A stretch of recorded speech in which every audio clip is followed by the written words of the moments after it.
What up, nerds? So today, boys, girls, and NBs, we are going to be looking at animation in Godot, or Godot, either way, specifically for Lingo. So there's a lot you could do with this. I'm excited to see what everyone does with this.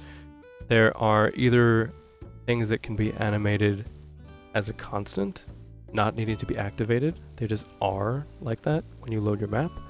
And there are things that you need to activate with the panel, like a door. All of this uses existing parts that have already been scripted, just repurposing things, and yeah, let's get into it. It is pretty fun. So let me first show you what you can do. You can use non-doors to make things like this, a bee that just goes up and down, or a block, whatever, something that constantly spins, and then this is spinning, or rotating rather, around an axis counterclockwise, and then the block is rotating clockwise, so it gives this weird effect. Now these three things are identical except for the fact that they are doors, and so they have to be activated with this panel, and then they will give this behavior after they are activated continuously forever. These three are just normal doors.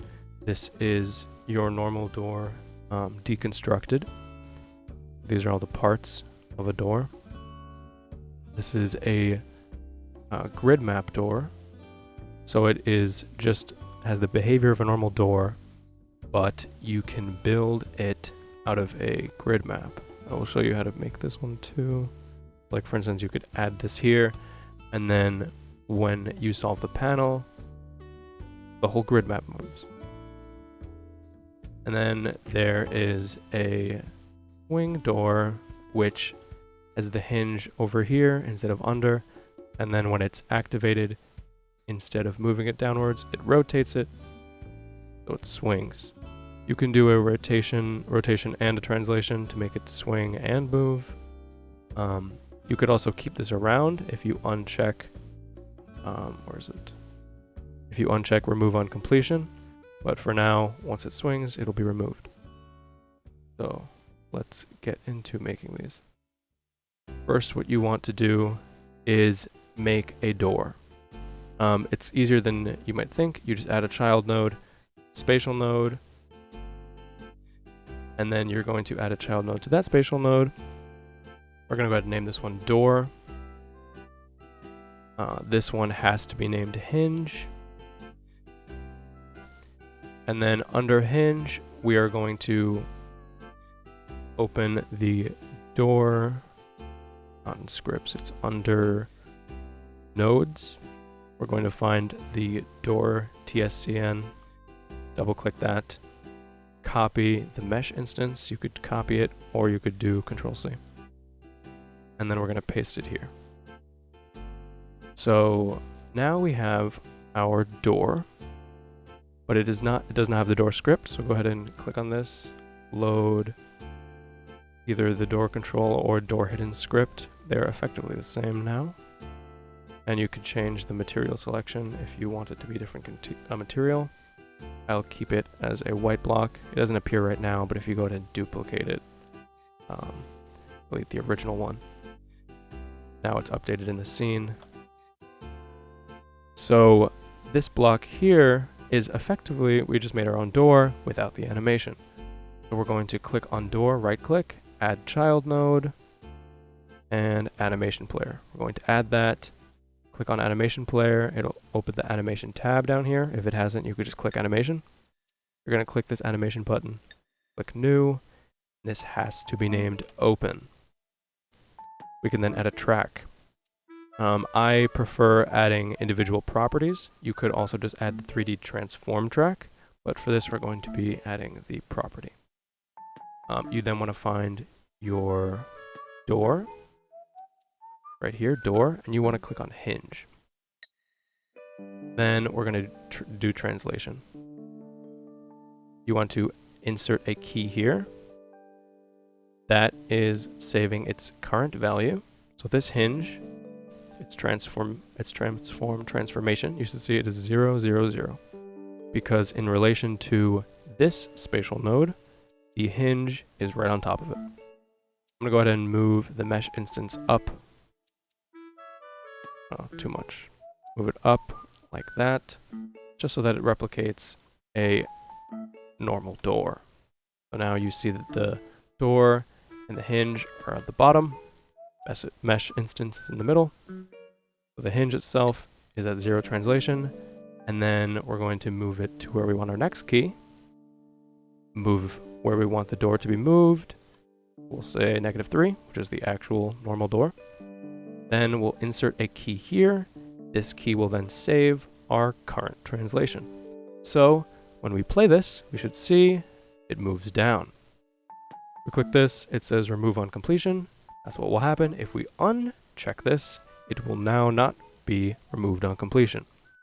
You can add multiple mesh instances by duplicating to make whatever you want, and then the animation will carry over to all of the mesh instances because they are all children of this one hinge parent, which is what is actually moving. So if we play it, you'll see they all move down. That allows you to make very complex shapes if you wanted to use mesh instances. If you want to do a grid map instead of the mesh instance, hold on, let me actually move that up. Forget I did that. So if you want to use a grid map instead of a mesh instance to make very complicated doors like this green see-through one over here, what you will do is be adding a child node, and you want to find a grid map. Oops, grid map, there we go. Now this grid map is going to be blank, and this is how you set it to your standard grid map. You're going to want to turn on used in big light. You're going to want to click on mesh library, load, blocks library large, this one here. And then under cell, you're going to want to change all these size 2s to size 1s. Then you could take this mesh instance, which we don't want to use, and make it scale the smallest that Godot can handle. 0, 0, 1 in every dimension. Now it is still here, so if we slow down and go close to it, you'll see that it is still here. You can hide this in a block though, or move it 10,000 blocks away, just so that the player can't see it. I prefer to hide it in a block. Like for this green one over here, I just have it in one of the cobalt blocks. So now you can build whatever you want to. You can change the size of the grid map, so 0.25 for instance. And we can go ahead and build our door. Let's do a different color, maybe. And then if you play the animation again, you'll see that our constructed grid map door moves just like a normal door. Now this door can now be closed, and it behaves like a normal door. You'll first want to undo the animation. And this door can have panels assigned to it, a group assigned to it, whatever.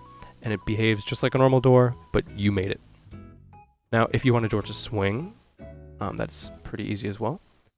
We will remove the grid map. Actually, let's keep it. Let's make this grid map swing.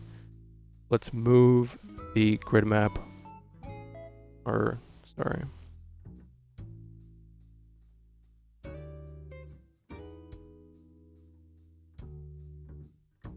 we go.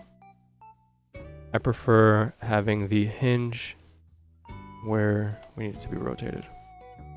Oh, oops, I duplicated, I meant to fill. Jeez. Alright.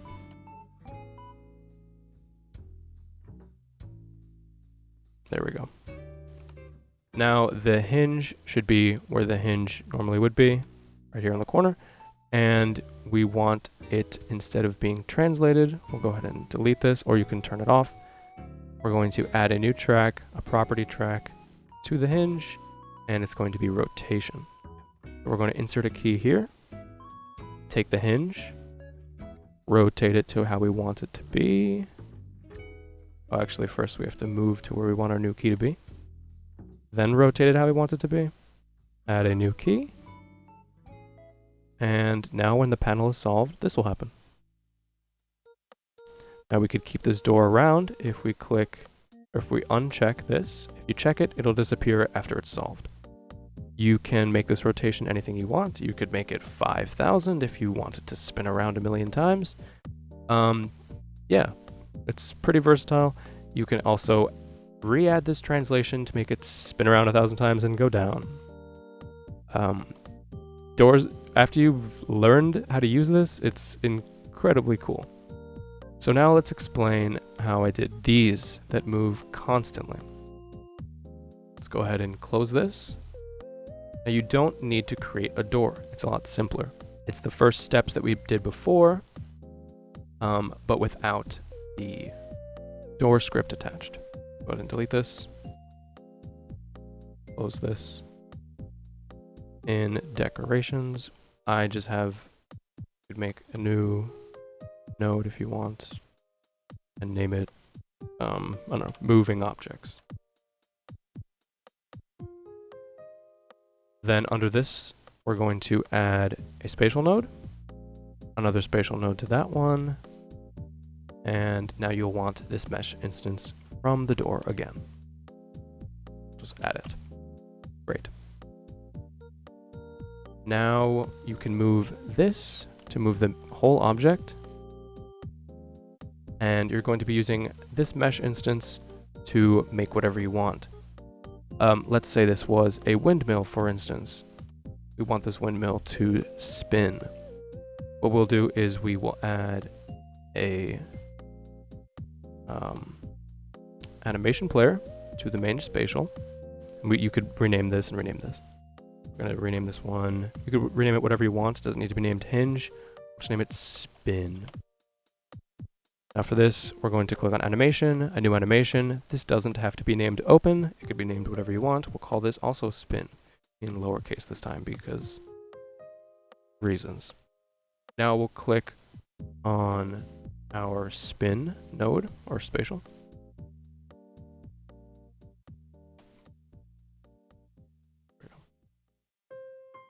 And click on rotation. So what we want to do is we want this to endlessly spin without needing to be activated. We're going to click on insert here. We are now going to rotate this 45, or we meant to move this first. There we go. Now we rotate this 90, not 45. And we click this button over here, and this fancy button allows us to loop the animation. So when it's done, you'll see it keeps looping. Now, for something that has a constant movement like this, or the windmill in the back, we don't need to animate all four turns, all 490 degrees. We could just animate one, and then you'll see it teleports back to its original position.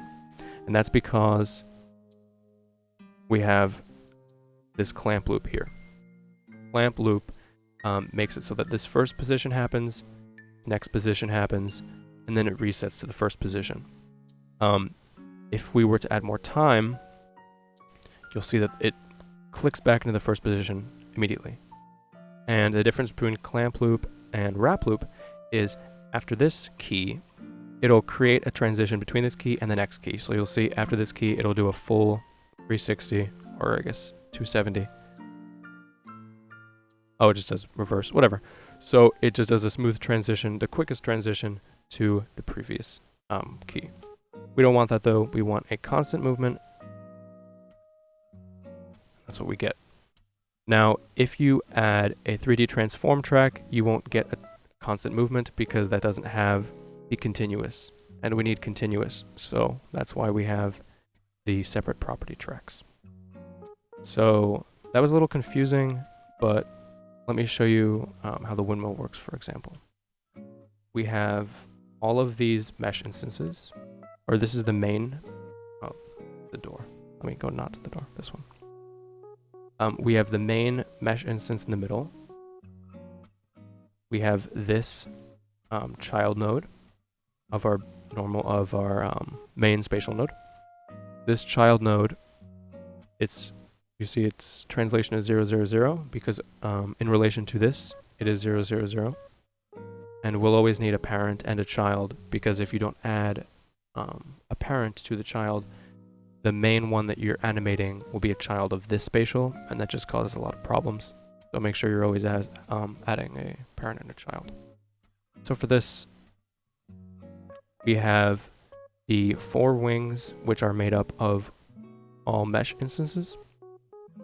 And then the animation player, which is relevant, which is taking it and rotating it 90 degrees. It's also at a 15-degree slant. But yeah, so you'll see it's doing the same thing that that block is doing. We click on one wing, you'll see. It's just teleporting back up after it reaches 45 degrees. So for something that's constantly spinning, you could do that. For the B, it's a little different. In its animation player, you'll see that it only has 2 keys again in its translation, so it's moving it 0.2 up. And then it has a wrap loop, which is making a smooth transition back to the first key. And it has cubic. So what cubic does is it adds an ease in and ease out before and after every key. Linear is just it's a linear motion, so you'll see that after it hits a point, it bounces back immediately to the other one. And nearest is just exact, pretty much. It's exact translation, so it'll be very blocky. So I have cubic so that it has ease in and ease out. You'll see if I add cubic to the windmill, it looks a little strange. It eases in and out after every key, before and after. And then nearest is just exact, which in this case doesn't look like anything because it's teleporting back and forth and you can't see the difference. Alright. Now for the circle block, what it is doing is it has 2 rotations. It is rotating the main hinge, which is in the middle. So it's rotating that mesh instance, this mesh instance, around the main hinge here with this track. And then in this track, we are rotating the mesh instance itself clockwise, I believe. So we're rotating this counterclockwise and this clockwise, which gives it the motion of going in a circle without rotating.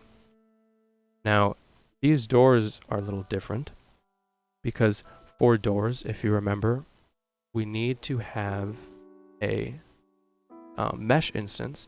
So this has to be called mesh instance, and this has to be called hinge.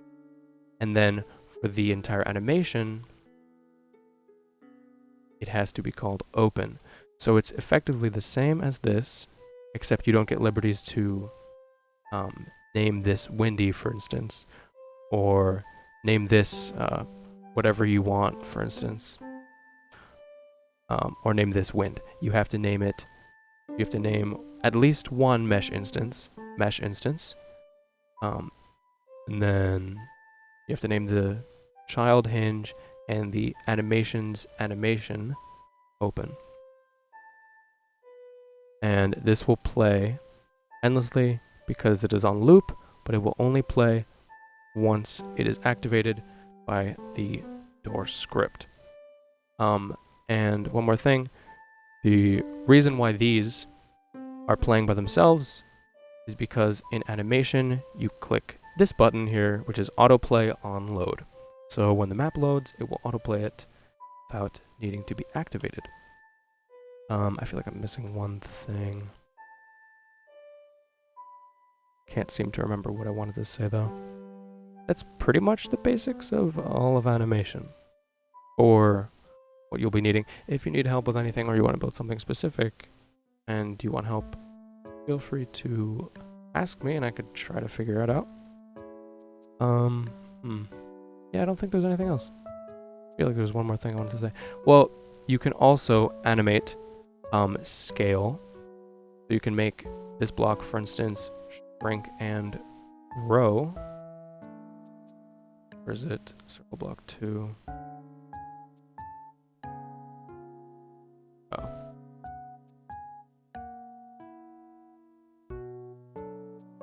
If we go ahead and click on scale, you'll see if we add a key here and then add a key here with 0.5, 0.5, 0.5, it will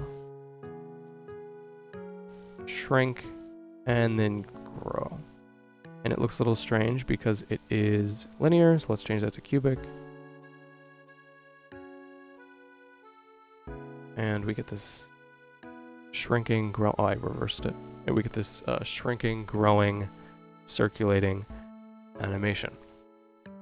So, oh, I remember what I was going to say. There is one more thing. So, when you make a door, complicated like this, its mesh instance, the one that you have to be called mesh instance, if you change its material this way, by loading a material, the door script will override it. So you'll need to make this say the material you want. For the windmill, for instance, every other mesh instance, like mesh instance 2, mesh instance 3, you choose that material by clicking material, load, materials, and then the material you want. But for the one titled mesh instance, that one, you cannot change the material. Even if you change this material, it will not show up when you play. You'll have to change that material of the mesh instance one. You'll have to change it here in the door script. Alright, so that's about it. Yeah, thanks for watching. See ya.